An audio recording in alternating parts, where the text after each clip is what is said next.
खबरों में आगे बढ़ेंगे। राजधानी जयपुर से खबर है, जहां पर मौसम का मिजाज अचानक से बदल चुका है। राजधानी जयपुर में पश्चिमी विक्षोभ के कारण अचानक मौसम में परिवर्तन देखने को मिला। आज राजधानी में दिन भर बादलों की आवाजाही के बाद शाम को तेज बारिश का दौर शुरू हो गया। कुछ ही देर में कई इलाकों में झमाझम बारिश दर्ज की गई। मौसम विभाग के अनुसार प्रदेश में कल से पश्चिमी विक्षोभ का असर समाप्त रहेगा और मौसम फिर से साफ हो सकेगा।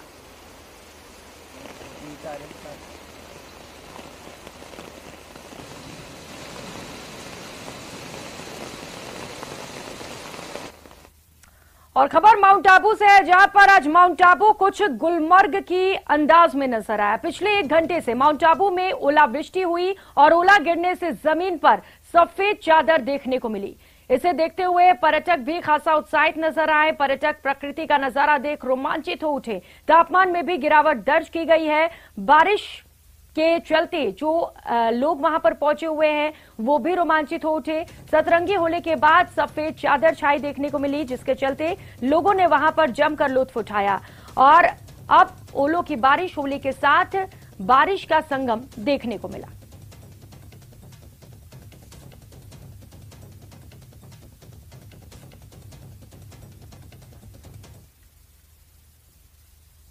राजसमंद से खबर है, जहां पर जिले में हो रही बेमौसम बरसात से गेहूं की फसलों को भारी नुकसान होने से किसान खासे परेशान हैं। बारिश से गेहूं की जौ की फसलें खराब हो गईं। बारिश ओलावृष्टि से खेतों में खड़ी फसलें चौपट हो गईं। किसानों ने सरकार से नुकसान का मुआवजा दिलाने की मांग की है। तो अचानक से मौसम में बदलाव और उसके बाद किसानों की मुश्किलें बढ़ती हुई नजर आ रही हैं। राजसमंद में पिछले 2 दिनों से बारिश और हवा भी चल रही बहुत भारी, पर उसके वजह से फसलों की बहुत नुकसान हो गया है और फसल आड़ी पड़ गई है। और बहुत बारिश होने के कारण से सरकार से ये निवेदन है कि कुछ राहत दी जाए। तो वहीं धौलपुर में भी मौसम का मिजाज अचानक से बदल गया। बारिश के साथ ओले भी गिरे। सुबह से ही यहां ठंडी हवाएं चल रही थीं। बारिश और ओलावृष्टि से किसानों की फसलों को नुकसान पहुंचा है। राजाखेड़ा उपखंड के बरसला गांव में ओले गिरे।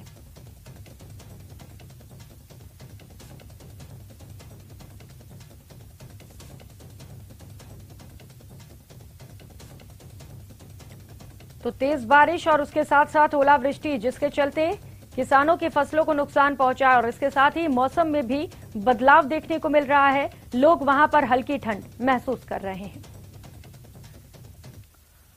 और रुक लेते हैं इस बीच मिल रही बड़ी खबर का। जयपुर से ये बड़ी खबर सामने आ रही है, जहां पर वीरांगनाओं का धरना प्रदर्शन लगातार जारी है। बड़ी खबर और बड़ा अपडेट आपको बता दें, सचिन पायलट के घर के बाहर लगातार वीरांगनाएं धरना प्रदर्शन कर रही हैं। बारिश में किरोड़ी लाल मीणा भी धरना स्थल पर ही मौजूद रहे।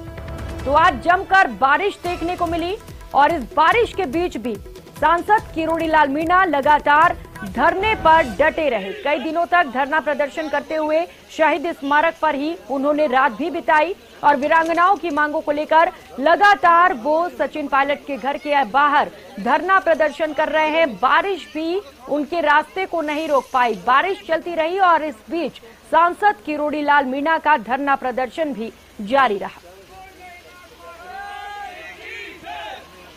तो सचिन पायलट से उम्मीद है, सचिन पायलट वीरांगनाओं के बीच भी पहुंचे थे। उन्होंने कहा था कि मांग जायज है, उनकी मांगों पर वे सुनवाई करेंगे, मुख्यमंत्री अशोक गहलोत से बात करेंगे और इसी को लेकर लगातार वीरांगनाएं अब खुद सचिन पायलट के घर के बाहर मौजूद हैं। अपनी मांगों को लेकर पिछले कई दिनों से वीरांगनाएं धरना प्रदर्शन कर रही हैं। सहयोगी बाबूलाल हमारे साथ जुड़ चुके हैं। बाबूलाल, बारिश के बीच भी धरना प्रदर्शन जारी है, अभी क्या कुछ तस्वीरें वहां से? जी बिल्कुल, किरोड़ी लाल मीणा भीग गए, इसके बावजूद भी उनके जो हौसले हैं वो कम नहीं है और आज थोड़ी उनकी हिम्मत और हौसला थोड़ा और बढ़ा है। जब राज्यपाल ने मुख्यमंत्री अशोक गहलोत को चिट्ठी लिखी है, उसके बाद किरोड़ी को लगता है कि अब ज्यादा दिन का संघर्ष नहीं है, सरकार को वीरांगनाओं की बात मानने पर मजबूर होना पड़ेगा। तो उत्साह है उनमें, भले ही उनके टेंट के ऊपर तेज बारिश हुई, वो भीग भी गए, लेकिन वो रुकने वाले नहीं है। यही कह रहे हैं कि रात में यहीं गुजारूंगा, ये बारिश और ये आंधी और ये तूफान जो है मेरे हौसलों को पस्त नहीं कर पाएगा। तो किरोड़ी लाल मीणा ने ऐलान किया है कि वो लगातार धरना प्रदर्शन जारी रखेंगे और सरकार को पर दबाव बनाएंगे और उनकी जो मांग है वो मनवा करके यहाँ से लौटेंगे। बिल्कुल, उनके हौसले पस्त नहीं हो रहे हैं बाबूलाल, और इसके साथ ही राज्यपाल कलराज मिश्र ने भी सीएम को पत्र लिख दिया है। सचिन पायलट भी इससे पहले जब पहुंचे थे तो उन्होंने कहा कि मांगों पर बात बन जाएगी, वो बातचीत करेंगे, लेकिन सरकार ने अपना रुख साफ कर दिया है। वो कह रहे हैं कि ये सिर्फ राजनीति है, सियासी स्टंट है। जो मांगे थी, जो पूरी की जानी थी, वो कर दी गई हैं। कुछ मांगे ऐसी है जिन्हें पूरा नहीं किया जा सकता है।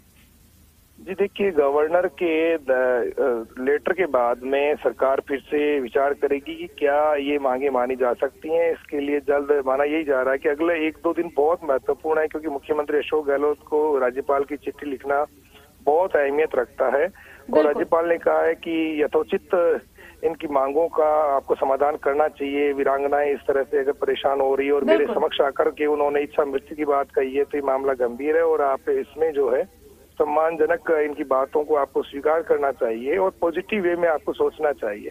तो मुख्यमंत्री अशोक गहलोत को जो चिट्ठी गई उसके बाद में सरकार जरूर सोचने में मजबूर होगी। जो भी संभव सरकार से हो सकता है वो करने की कोशिश जरूर होगी, क्योंकि संवैधानिक मुखिया अगर आपको चिट्ठी लिखते हैं मुख्यमंत्री को तो फिर सरकार जरूर सोचती है, मामले को गंभीरता से जरूर लिया जाएगा, ऐसा लगता है।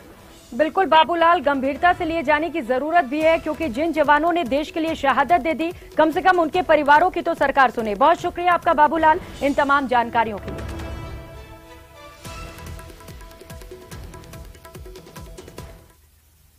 और फिलहाल यहाँ रुकेंगे एक छोटे से